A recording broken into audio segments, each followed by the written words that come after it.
Hello po, magandang araw po sa ating lahat. Ako po si Kapitana Susana Castillo. Gusto ko lang po magpasalamat sa ating team ng medical mission ngayon from city government.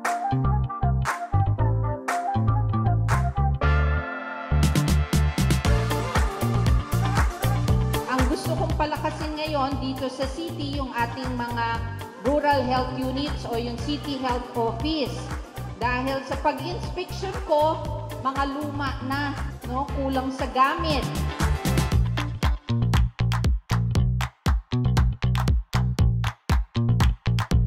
Pati feeding program po sa ating mga bata.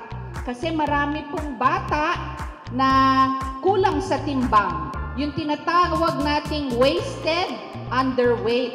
Mahalaga po, bata pa lang sapat ang kanilang nutrisyon. Kasi kung kulang, hirap pagdating sa elementary school.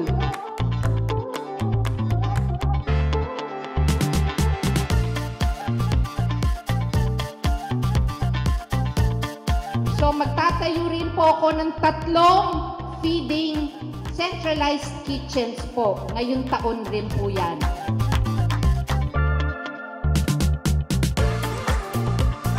Good morning po sa lahat. Ako po si Ginang Juanita Pastraponce, nagbatang batang sa City.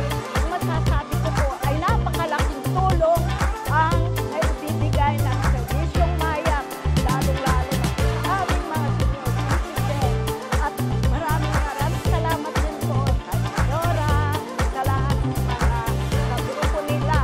Ito po'y malaking tulong talaga sa amin.